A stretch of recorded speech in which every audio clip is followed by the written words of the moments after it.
Hey TCSTV viewers, it's Dave and Evelyn from the camera store, and today we're reviewing Tamron's latest prime lenses. We have Tamron's 24 2.8 and 35 2.8 for the Sony E-mount. And we're very excited because we're coming to you from the very magical Festival Noel in Calgary.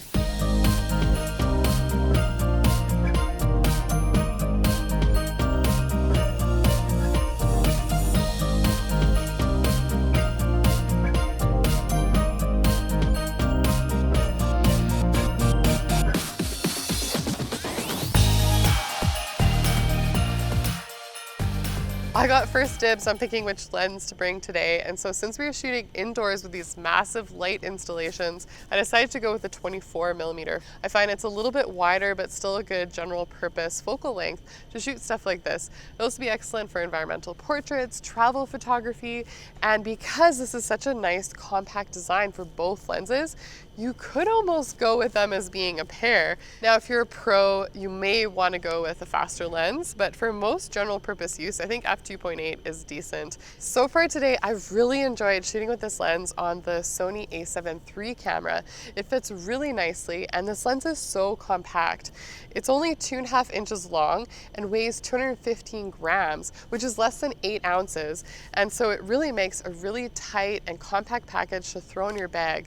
I think this would be great if you're traveling, doing street photography, or having any kind of prolonged shooting experience where you don't want to have something that really weighs you down. I was a little bit nervous about this being an f2.8 lens, but I'm actually pretty happy with the look and the results that I'm seeing with this lens. Now, Ev thinks she stuck me with the 35mm, but I happen to love this focal length. For me, this is my favorite lens and how I sort of see the world when I look at my images. It gives me a great chance to shoot people in their workplace, environmental portraits, that kind of stuff. Now, what I'm really impressed with this lens is the minimum focusing distance. Now, the 35mm goes down to 15 centimeters from the sensor. That's crazy. I can isolate a single individual light bulb here.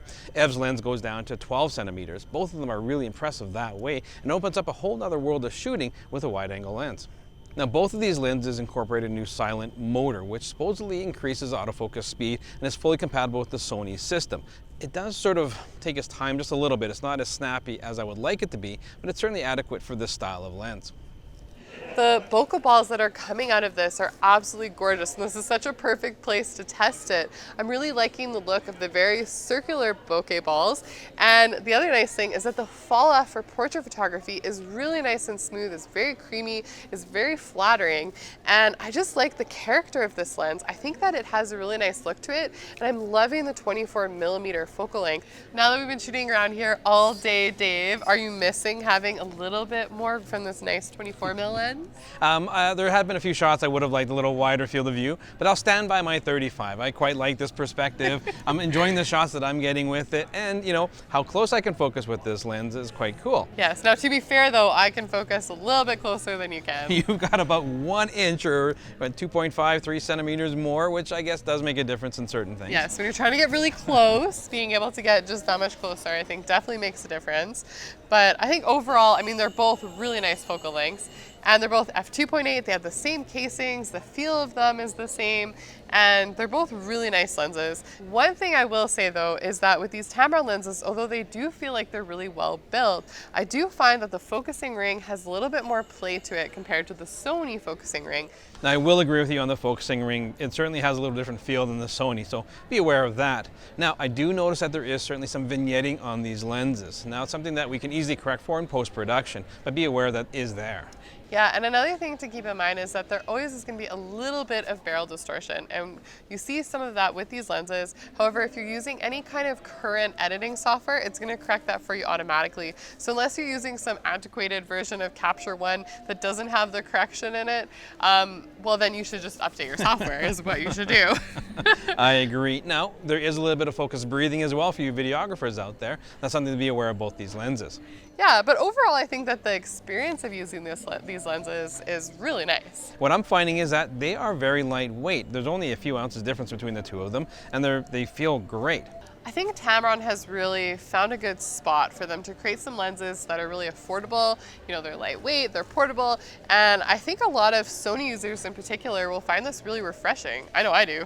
No, it totally is. I mean, the 17-28 and the 28-75 and their prime lenses in this series are performing really well optically. They're very lightweight and they're really easy on your budget. Yeah, and I'm so happy to see something like this because we've reviewed so many lenses lately that are really high-end, really expensive, and heavy and big. And so it's nice to have something that's really compact, still very good quality, and is going to be really good for general purpose enthusiast photographers. Yeah, and it matches perfectly with like a camera like the A7 III, which is a little more on the budget-friendly side of cameras. As always, we want to know, what do you guys think? Are you excited about these new Tamron lenses? Are they on your wish list? Is f2.8 even bright enough for you? And are you going to get the results you want from these lenses? Let us know by commenting below. Make sure you follow us on Instagram. And if you're new to our channel, please subscribe and hit the notification bell so we can catch you again very soon.